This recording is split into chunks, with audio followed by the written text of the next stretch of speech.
je pense que gërëm naa ñëpp sant naa ñëpp comme ni ma ko waxee daal conférence de presse bi daal lu ci wut daal mooy waxtaan ak askan wi dalal xelu askan wi dalal tamit xelu njabootu Khalifa Sall parce que tey nguur gi lu ñuy jéem ci njabootu Khalifa Sall particulièrement mooy ñu ngi wut lu ñu mën def pour xoqatal leen ñu ngi wut lu ñu mën a def pour tas seen yaakaar ñu ngi bëgg njabootu Khalifa Sall en particulier wante tamit dañu bëgg tamit askanu Sénégal ñu am xel ñaar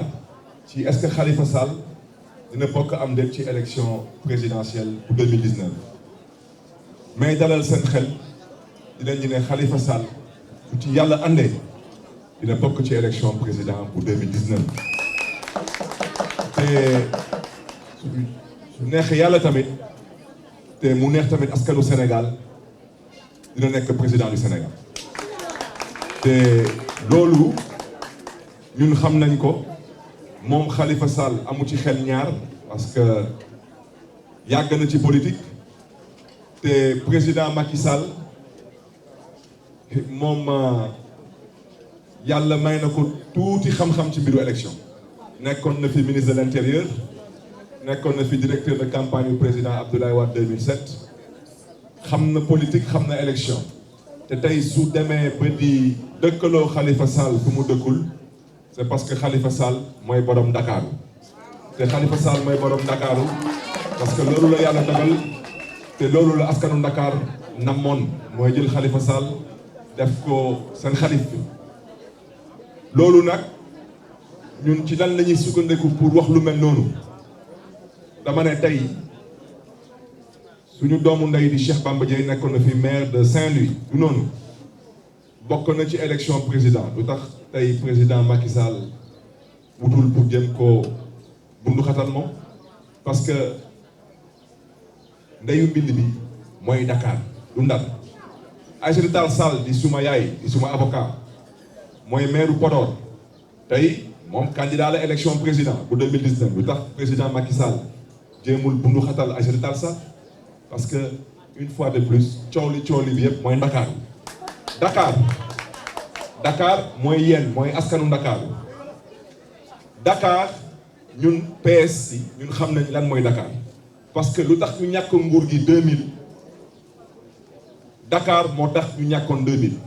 parce que 98 ñaari at ci ginnaaw président Abdoulaye Wade moo gagné woon élection député Dakar ba dem assemblée nationale ndam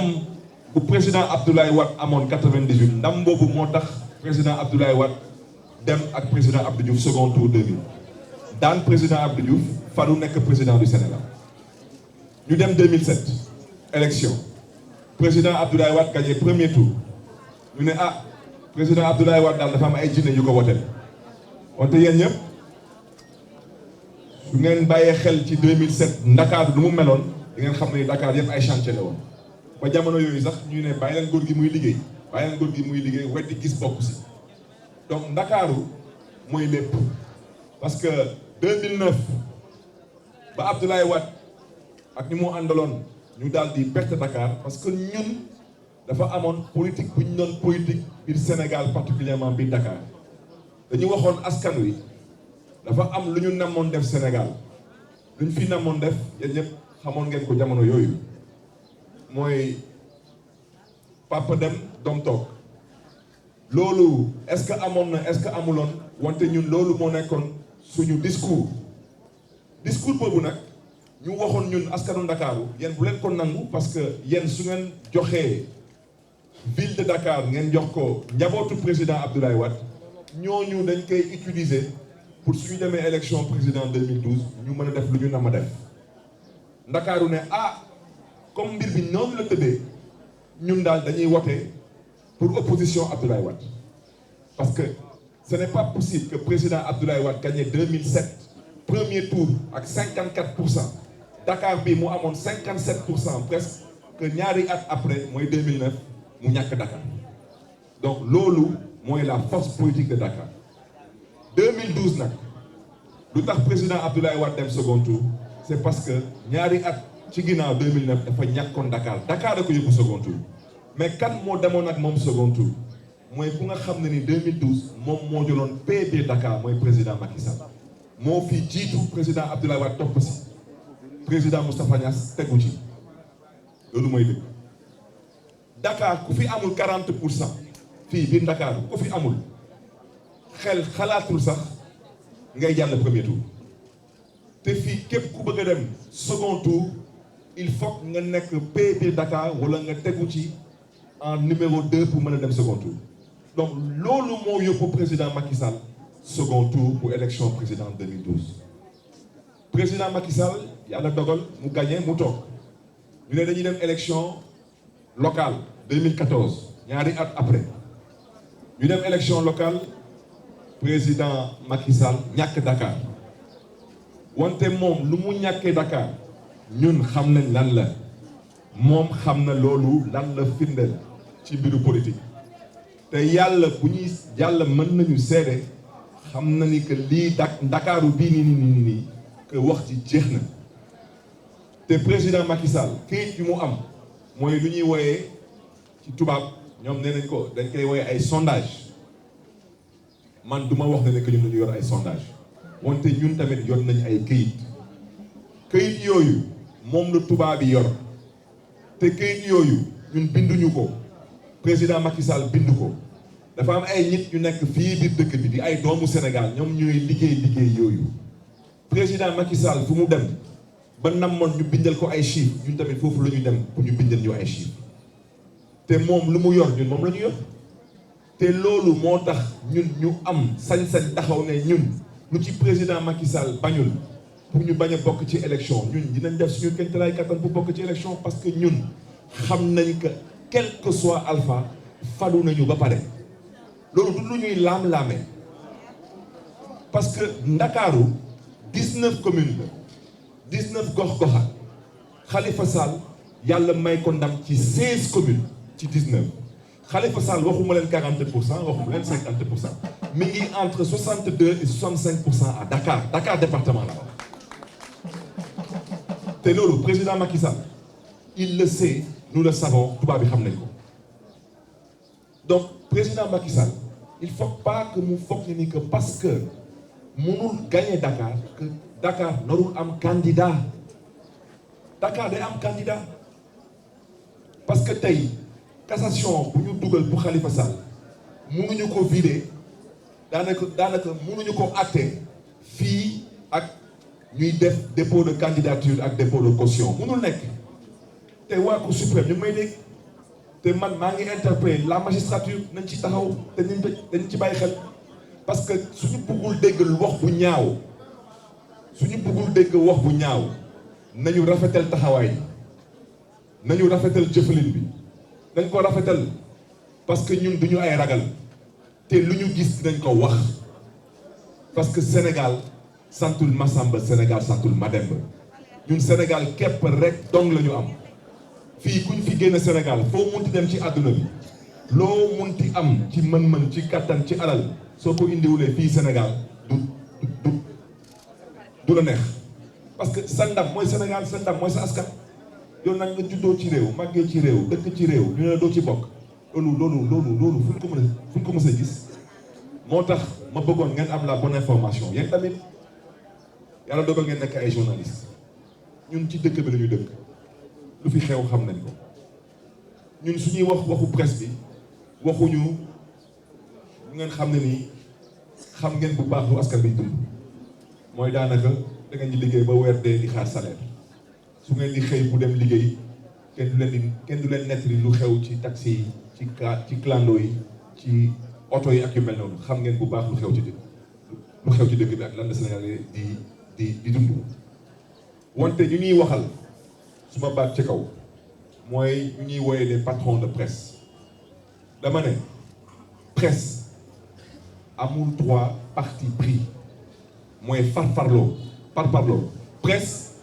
parti politique la man mën naa am sañ-sañ ne parti politique la parce que la presse traite de la politique nguur bi fi nekkoon ak président Abdoulaye Wade balaa ñu ne parti politique yi balaa ñu ne ay coalition benn xawma lan c'est la presse qui a fait partie de ce régime tey nag ñu jël parti boobu bu nga xam ne ni c'est le parti du peuple parce que il a toujours informé juste et vrai ñu bëgg ko def mouvement de soutien mu bokk Benno Bokk Yaakaar loolu fu ñu ko teg ñu ne ñun nag dañu la noppi ñun duñu noppi. Ces patrons de presse qui m'entendent, je vous citerai vous tous un par un, nom par nom, je donnerai des preuves que vous avez marché pour prendre des enveloppes. C'est ça la vérité. Vous n'êtes même pas capable de payer vos personnels. Et pendant ce temps, vous vivez dans des châteaux. loolu mooy dëgg dama ne weer su dee bu ngeen fay seen personnel seen caméraman yi fay seen chauffeur yi fay seen journaliste yi dañuy taw ba dugg boîte vocale yéen du publicité yi ñuy dugal ci journaux yi di loolu mooy ni tuddal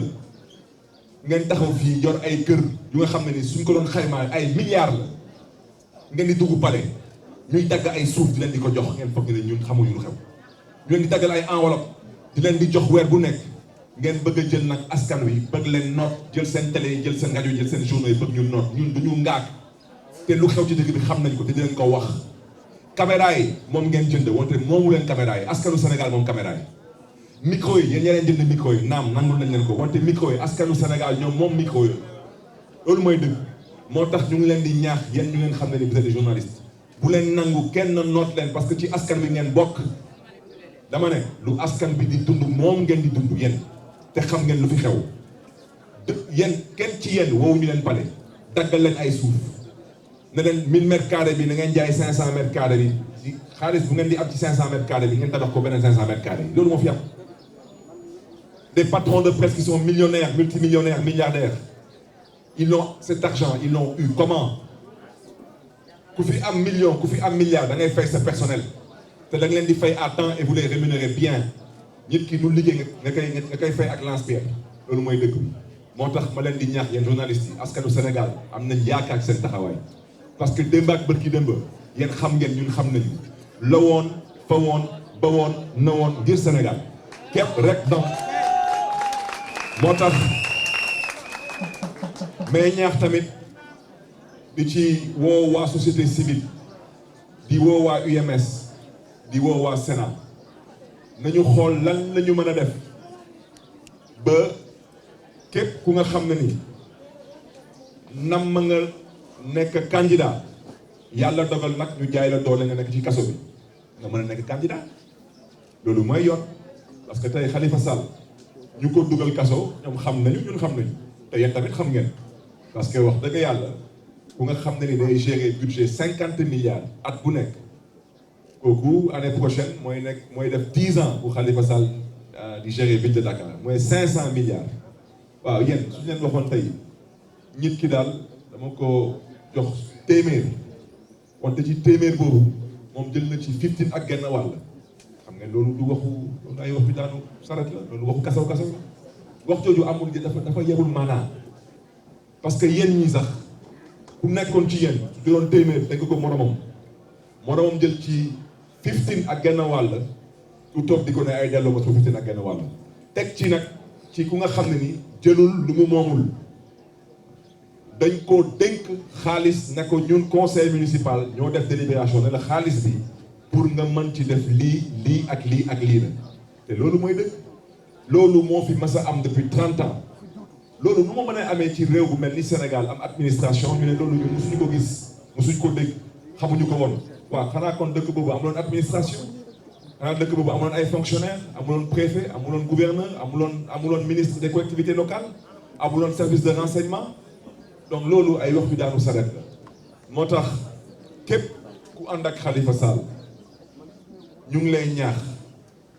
nga ànd ak sa ngor parce que ngor mooy lépp mooy doomu aadama ñit day gore day am gore ñàkk gore am yor yàlla ñàkk yor yàlla wante bàyyi leen xel ci du mu leen wax nguur bii lu ñu namm mooy liggéey ba ngeen am xel ñaar mooy bokkatal leen mooy jëm leen napp ku fi dem tamit di nga mere ku deful dara soo foog ne nii que dina am ñu lay topp rek yaa ngi nax sa bopp parce que fii particulièrement bi Dakar waaye wote lañu fii benn maire commune amul dañu woteel Khalifa Sall lañu woteel su ma baat ci kaw te képp ku nga xam ne ni tey maire nga nga bàyyi Khalifa Sall ne da ngay ànd ak nguuru président Macky Sall tey soo demee ba dégg maire ginnaaw yàlla Khalifa Sall moo tax nga dégg maire.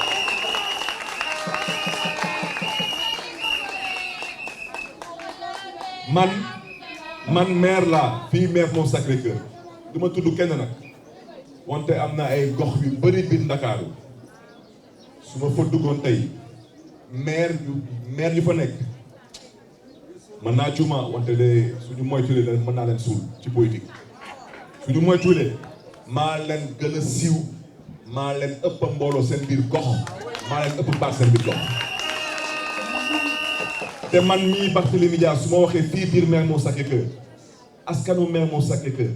balaa ñuy xalaat Barthélémy Dias dañu ne liste bi listu kan la man leen bii mooy listu Khalifa Sall ñu ne kon indi Khalifa Sall a gagné 16 communes sur 19 c'est du jamais vu dans l'histoire politique de Dakar jamais moo tax mbokk yi nañu dellu siwaat xel yi te nañu gëm yàlla woon tamit nañu wóolu yàlla moo tax ñun lu ñuy ñaax daal Sénat ñu koy ñaax tamit UMS di ko ñaax tamit société civile mooy Khalifa Sall nekkoon na fi candidat à élection député yii 2017 tous ces droits ont été bafoués amuloon sax droit dem télévision def déclaration te loolu loi moo ko may sañ-sañ boobu moo tax tey ma bëgg ko wax fii avec force mënuñu nangu Khalifa Sall nekk candidat à élection président kaso bi moom waxuñu waxu kaso bi parce que man Khalifa Sall su ma ko gisee ci kaso bi sax man des fois dama koy laaj est-ce que moom mi ngi ci kaso bi am déet parce que Khalifa Sall daal mel ni moom mi ngi biir këram daal di dem di dikk rek di dem di ñëw waaw. candidat ci kaso bi du problème bi na Macky Sall joxe carte yi Ndakaaru dafa am borom su neexee yàlla Dakar dina wane waat boppam te Dakar su wane boppam rek Sénégal wane boppam parce que loolu la yàlla bindee politique Sénégal c'est pourquoi nous exigeons ñu ngi exiger que toutes les dispositions pour que tous les droits de Khalifa Sall soient respectés lors de l'élection présidentielle même su nekk ci kaso bi il a droit de pouvoir exercer ce que lui confère la loi électorale lu ko loi électorale may daal nañ ko may su ma dossier nag nee nañ dama am dossier ñeene dama am ñaari dossier man lu ma jàpp mooy man awma dossier parce que lu ma yóbbu woon kaso juróom benn weer loolu du ma ci dellu siwaat parce que nee naa ñu ko namoon def ñoom lu ñu namoon mooy man ma bañ a fekkee lu ñuy liggéey loolu nag yàlla moo fi nekkal ñëpp yàlla moo dogaloon damay dem pour juróom benn weer te bés bi laay génn maa ngi santaat kon yàlla bu baax a baax bu ci des ma bëgg ñuy toog di ne ay Barthélémy Dias dañ ko tëj kaso parce que dafa saaga wala dafa xas ay magistrat mooy lu ñuy wax ci tubaab outrage à magistrat loolu amul dañ ma doon topp ci loolu wante kenn tëjuma ci loolu xasuma kenn saaguma kenn parce que pour nga xas magistrat wala pour nga saaga magistrat foog nga tudd turam da ngay jox turam jox santam wala nga jox qualité am mooy moom lan la ci magistrature moom lan la moom procureur la moom juge la moom lan la tudduma kenn ci turam ci santam tudduma kenn ci lu ñuy woye fonction man nag dinaa dem tribunal le 7 wante bu may dem tribunal bu ñu may àttee ci dossier bi wax naa ma xalaatoon ne ni que même yéen waa presse bi di ngeen dégg fu ma waxee wante peut-être nu ma doon waxee moo xawoon gaaw ba kenn déggul lu ma wax lu ma toog tribunal yëpp nee naa juge yi man lu ma wax su ma baat ci kaw du ma dellu ginnaaw wante musuma tudd magistrature musuma tudd magistrat man j'ai parlé de la magistrature et j'ai parlé des magistrats magistrature nag dafa am nu ñu koy bindee magistrature tamit moo am nu ñu koy bindee waaw dama ne magistrature ñun moom la ñu gëm parce que ay sénégalais yu bëri dañuy yeewu chaque matin dem tribunal ñu leen di àtte tey ñun lu ñuy ñaanu Sénégal mooy magistrature boobu magistrature mooy fu may waxee rek ku jiite réew mi tey dafa am tur boobu su ngeen ci yokkee astrure rek di ngeen am magistrature moom laa doon wax ci tribunal ba même juge yooyu tamit dégguñu fu ma waxee moo tax ma ne ñooñu jàppuñu ma tëj ma ci kaso parce que dama xas wala saaga ay magistrat man ci waxu magistrature laa wax te su ma baat ci kaw du ma ci dindi big du ma virgule du ma ko ci dindi parce que tey UMS lu ñu ñaaw lu ñoom ci lu ñuy dund loolu man waxuma ko UMS a ko wax juge dem bu muy démissionné lu mu doon ñaawlu mais yéen ñëpp dégg ngeen ko parce que juge dem nee na moom magistrat la wante moom mënul nekk magistrat di liggéey ak ay magistrat mënul nekk dafa mënul nekk parce que gor lay àndal loolu mooy dëgg ñu topp ma tamit ñu ne man damaa ñàkkal faydal décision daanaka ndogalu justice discrédit jeté sur une décision de justice ana man daal damaa ñàkkal faydal ndogalu justice ñu topp ma ci loolu daan ma ci loolu dinaa si delluwaat ñu topp ma nag finalement troisièmement ñu topp ma juy damaa woote bu benn ndaje moo tax ndaje boobu daanaka mujjeewul am ñu ne kon ndaje bu ma woote mujjeewul am boobu dañ koy bàyyi da ngaa saaga da ngaa xas ay magistrat boobu tamit dañ koy bàyyi parce que boobu tamit amul wante nag yow da ngaa ñàkkal fayal ndogalu justice ma ne leen loolu mënul nekk parce que yéen code pénal moo nekk pour ngeen mën ma topp ci ndogalu justice bu ma ñàkkal fayal mais kooku man aw ma télé man aw ma rajo aw ma micro ku ma jox micro mooy waa Dakar Actu su ngeen ma naree topp da ngeen naroo topp waa Dakar Actu mais ñoom sañu ñu topp waa Dakar Actu yéen kan moo sañ taxaw Sénégal ne benn télé benn rajo wala benn journal amoo droit informer amoo droit taal sa caméra amoo droit jël sa micro jox ko leader d'opinion nga poser ay questions kooku noo ci toppee journaliste noo ci tëjee journaliste mais kon boobaa on est plus en démocratie on est en dictature kon ñoom je vous invite ngeen xool article 192 du code pénal lu mu wax kenn mënuma topp ci loolu te topp waa Dakar Actu te Dakar Actu pour nga topp leen il faut nga wax leen leneen ginnaaw seen liggéey te mënuñu def seen liggéey nga leen di topp seen liggéey mënul nekk dañu ne man dama ñàkkal fayal ndogalu justice waaw mais yéen cour de justice de la CEDEAO ñoom lan la ñuy wax ci àtte bu ñu àtte Khalifa Sall dañu ne àtte boobu teguwul ci yoon mais ñoom seen bopp dañu ñàkkal fayal ndogalu justice boobu bu ci tegu tamit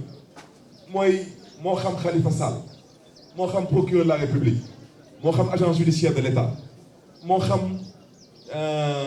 avocat état yi mais ñoom ñëpp dañuy def appel ñoom suñu demee ba def appel parce que ñoom d'accorduñu ci décision de justice man mënuma appel parce que man bokkuma ci procédure bi wante man leader d'opinion la te man constitution du Sénégal moo ma may liberté d'expression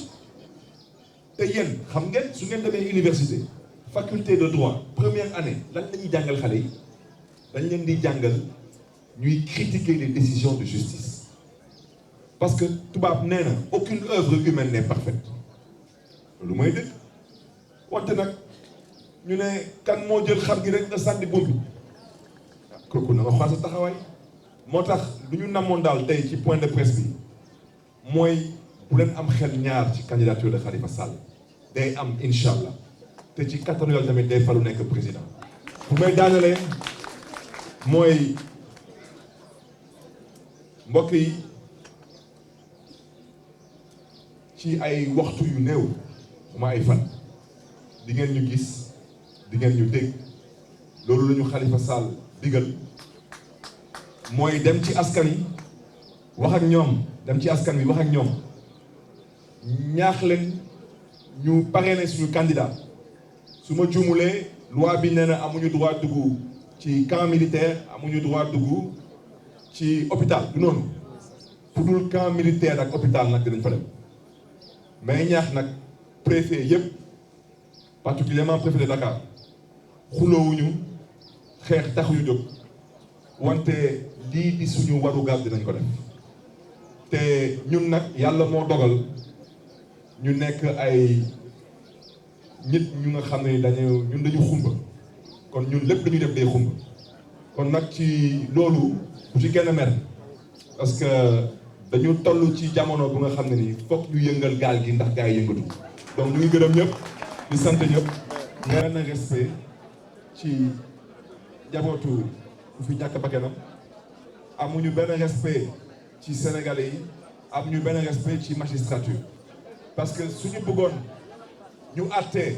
dossier boobu 2012 ba 2018 ça fait juróom benn yat musuñu jóg bu ñu mën a àtte dossier boobu ñoom dañu njëkk a jóg 2014 ne dossier bi dañ koy jéem a àtte parce que man dama doon jàppale Khalifa Sall ci élection locale ñu yëngal dossier bi première instance tey ñu ne Barthélémy Dias te gën a ci kaso bi te Barthélémy Dias su gën a ci kaso bi Barthélémy Dias moom soxlawul muy wax boppam parce que saa bu du fóot boppam la woon fa woon rek noonu ñu ne kon Bart nañ ko jox lu ngeen xam ne ni day dem tali leneen ginnaaw nekk ci mbedd bi di xool lu muy def pour Khalifa Sall nekk président ma ne man député laa woon su ma baat ci kaw man maa ne nañu lever ci suma immunité parlementaire man député laa woon man maa ne dama bëgg ñu juger ma parce que man lañu song ci buntu mairie bi man songuma kenn te lu ma wax su ma baat ci kaw musuma wax damaa rey lu ma wax naa ko Sénégal ñëpp dégg nañ ma damaa aar suma bopp te ñaanuma yàlla loolu amaat fii su fi amaatoon lu ma defoon même chose laay def dama ne suma bakken bi abalewuma ko lebalewuma ko taylewuma ko waaw maa am suma bakken politique suma làmmiñ laa yoon musuma song kenn damay wax bi mën nañ dëgër mën na sax ñaaw des fois mais du ma song kenn yéen journalistes yi bu ngeen di wax ci waxu dossier boobu da ngeen wax waxu attaque ku wax attaque wax défense lu am buntu mairie bi du ma ci dellu si waat wante dama ne ñu ma wóolu tribunal nañu xam ne ni dossier boobu contexte politique u tey moo ko commandé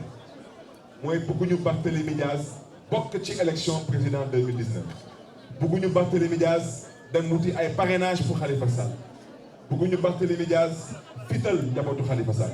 bëgguñu Barthélémy Dias dooleel njabootu Khalifa Sall bëgguñu Barthélémy Dias di wax ak askanu Sénégal kon Barthélémy Dias na dem tali leneen Barthélémy Dias nañu wut ay yoon pour dugalaat ko ci kaso gi dama ne ñuy wax loolu ñuy dox loolu ñu may yéene loolu dañ ma dégg bu baax a baax man dunduma leen man faalewuma leen man kippeewuma leen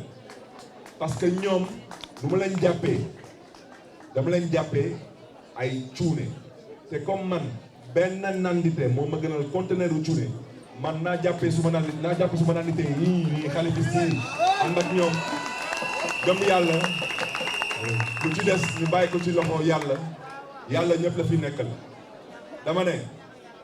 magistrat yu ngeen xam ne ni ñoom ñoo ma doon a àtte ci premier dossier bi du ma si delluwaat lu ma ci doon wax naa ko ci dossier bi ci mbiru mairie bi maa ngi leen di ñaax nañu bàyyi xel njabootu xale bu fi ñàkk bakkanam nañu bàyyi xel askanu Sénégal leen di déglu te man nañu xam ne ni que j'ai rendez-vous avec le peuple sénégalais parce que nous on a rendez-vous avec l'histoire nañu àtte te nañ ko teg ci yoon man lu ma bëgg mooy nañ ma juger musuma wax ne dama bëgg ñu liquider te le pouvoir politique ne cherche pas à me juger lu ñu bëgg mooy dañ ma bëgg liquider moo tax ma bëgg ñëpp dégg ma dinaa dem ci yar ak teggin dinaa déglu ñëpp ci yar ak teggin ci kaw ñëpp teg ko ci yar ak teggin ku wàcce yar ku wàcce teggin di nga ma dégg amul magistrat nga amul pouvoir politique nga parce que lu dul yàlla dunduma la une fois de plus waxuma magistrat j'ai parlé des magistrats na ku nekk rek xam ci ban catégorie la nekk parce que tey il n'y a aucun Sénégalais qui est fier de ce qui se passe à 100% dans la magistrature en tant que corps kon ñu nga xam ne ñoom ñooy yàq magistrature boobu nañu continuer di leen di dénoncer de par leur comportement et leur attitude